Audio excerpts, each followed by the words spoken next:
পইচা দিয়া বুলি ক'ৰবাত আছে নেকি? ক'ৰবাত আছে নেকি? গোটেই প্ৰতিবেদন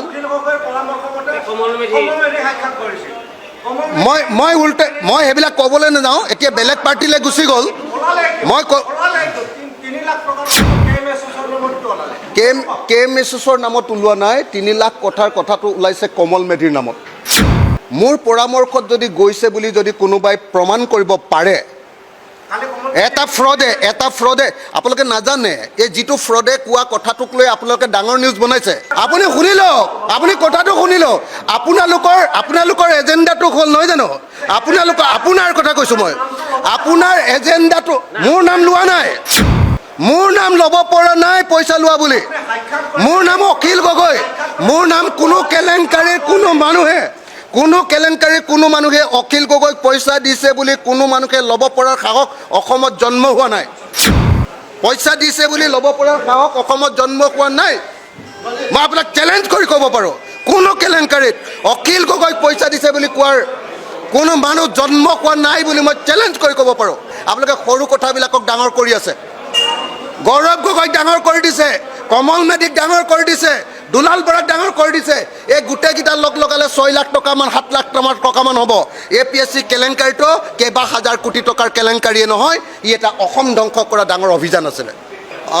প্ৰথম কথা যে APSC কেলেংকাৰীটো অসমৰ ইতিহাসত নোহোৱা নোপোজা ধৰণৰ এটা ভয়ংকৰ কেলেংকাৰী। সেই কথাটো আমি সকলোৱে বুজি উঠিব লাগিব।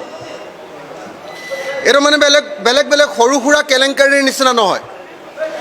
এইটোৱে মানে গোটেই ছিষ্টেমটোক ভাঙি চিঙি শেষ কৰি পেলাইছিলে।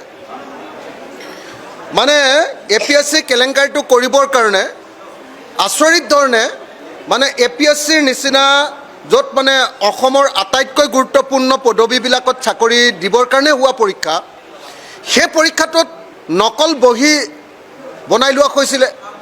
মানে গোটেই কাৰবাৰটোৱে এনেকুৱা আছিলে যে ই গোটেই ছিষ্টেমটোক, গোটেই পৰীক্ষা ছিষ্টেমটোক ভাঙি চিঙি শেষ কৰি পেলাইছিলে।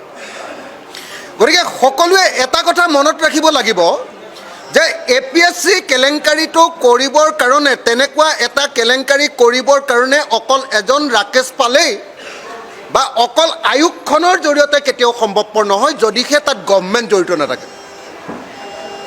এইটোৱে আটাইতকৈ ইম্পৰ্টেণ্ট কথা।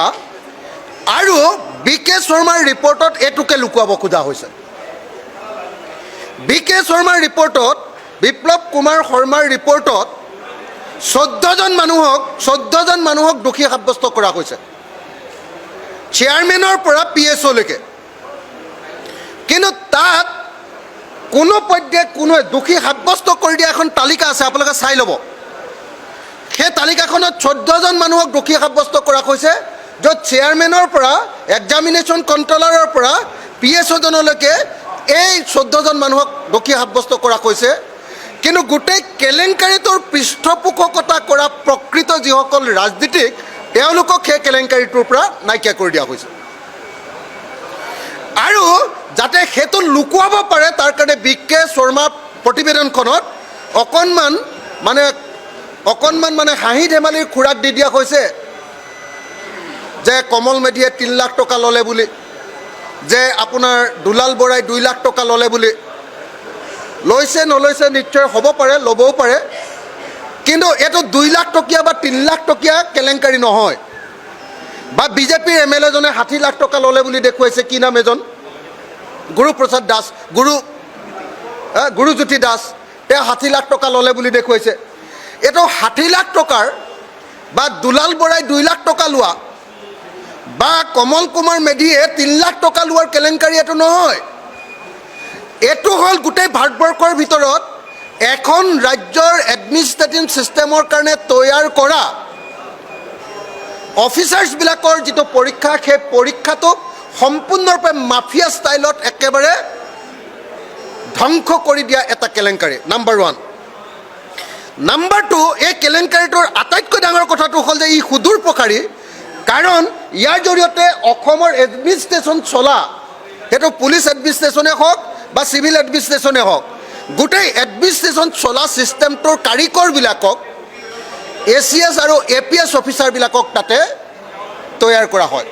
বা এগ্ৰিকালচাৰ ডিপাৰ্টমেণ্ট, এডুকেশ্যনৰ ডাঙৰ অফিচাৰ্ছবিলাক এই আটাইবিলাকক ইঞ্জিনিয়াৰ্ছবিলাকক তেওঁলোকক নিৰ্বাচন কৰাৰ তেওঁলোকক নিয়োগ কৰাৰ কাৰণে পৰীক্ষা পতাৰ এইটো ব্যৱস্থা গতিকে APSC কেলেংকাৰীটো আপোনালোকে মেডিয়াই যি ধৰণে 2 লাখ টকা 3 লাখ টকা এইবিলাক কথা প্ৰকাশ কৰি আছে এইবিলাকৰ জৰিয়তে আচলতে যিবিলাকে এইবিলাক অকল এইটোৰ ওপৰত কেৱল গুৰুত্ব দি আছে সেইবিলাকে কেৱল মুচৰুচক বাতৰিয়ে দিয়া নাই আচলতে তেওঁলোকেও আচলতে APSC কেলেংকাৰীৰ প্ৰকৃত নায়কবিলাকক খলনায়কবিলাকক লুকুৱাবলৈ চেষ্টা কৰিছে আপোনালোকে সকলোৱে জানে যে APSC কেলেংকাৰীৰ উলিওৱা আটাইতকৈ গুৰুত্বপূৰ্ণ ভূমিকা লোৱা সংগঠনটোৰ নাম কৃষক মুক্তি সংগ্ৰাম সমিতি নাৰী মুক্তি সংগ্ৰাম সমিতি আৰু ছাত্ৰ মুক্তি সংগ্ৰাম সমিতি আপোনালোকে সকলোৱে জানে যে মই কিমান মাহ APSC কেলেংকাৰীৰ বিৰুদ্ধে আন্দোলন কৰি জেলত আছিলোঁ দুবাৰকৈ এবাৰ নহয় APSC কেলেংকাৰীৰ বিৰুদ্ধে আন্দোলন কৰি দুটা মানুহে আমি জেলত আছোঁ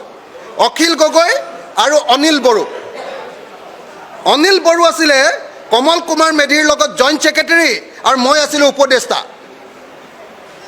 এই দুজন মানুহে APSCৰ বিৰুদ্ধে আন্দোলন কৰি কেৱল দুজন মানুহে আমি জেলত গৈছোঁ আৰু APSC কেলেংকাৰী যে আজি উদ্ধাৰ কৰিলে কেলেংকাৰীটো যে প্ৰমাণ হ'ল তাৰ কাৰণে যিটো কেছ হৈছিলে আপোনালোকৰ মনত নিশ্চয় আছে সেই কেছৰ হাইকোৰ্টৰ যিটো কি কয় আৰ্গুমেণ্ট সেই আৰ্গুমেণ্ট কৰিবৰ কাৰণে অসমত আমি উকিল পোৱা নাছিলোঁ হাইকোৰ্টে এমিকাছ কুৰি হিচাপে BD কোঁৱৰক নিযুক্তি দিছিলে আৰু গুৱাহাটী হাইকোৰ্টৰ এডভোকেটসকলে সেইদিনা আন্দোলন কৰাৰ কাৰণে আপোনালোকে নিশ্চয় মনত আছে যে এজনো এডভোকেট এই গোটেই গোচৰটোৰ যিদিনা ভাৰ্ডিক্ট দিছিলে সেই ভাৰ্ডিক্টৰ দিনা সেই গোচৰটোৰ কি কৰিবৰ কাৰণে আপোনাৰ আৰ্গুমেণ্ট কৰিবৰ কাৰণে উপস্থিত নাছিলে মই নিজে গুৱাহাটী হাইকোৰ্টত ভঙা ভঙা ইংৰাজীত আৰ্গুমেণ্ট কৰিছিলোঁ মই চাগে একমাত্ৰ মানুহ অসমৰ যি গুৱাহাটী হাইকোৰ্টত চিভিলিয়ান হিচাপে আৰ্গুমেণ্ট কৰিছিলোঁ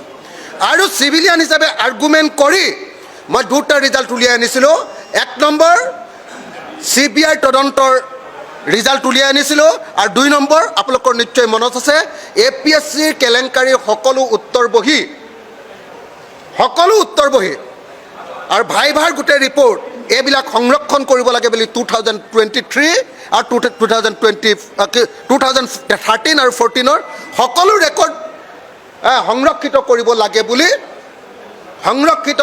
লাগে বুলি মই ভাৰ্ডিক্ট উলিয়াই আনিবলৈ সক্ষম হৈছিলোঁ মই এই মুহূৰ্তত BD কোঁৱৰ এডভোকেট BD কোঁৱৰক ধন্যবাদ জনাইছোঁ আৰু অসমৰ ৰাইজে এইটো জনা দৰকাৰ যে সেই আৰ্গুমেণ্ট বেলেগ কোনেও নহয় অখিল গগৈ নিজেই চিফ জাষ্টিছৰ সন্মুখত মই নিজে আৰ্গুমেণ্ট কৰিছিলোঁ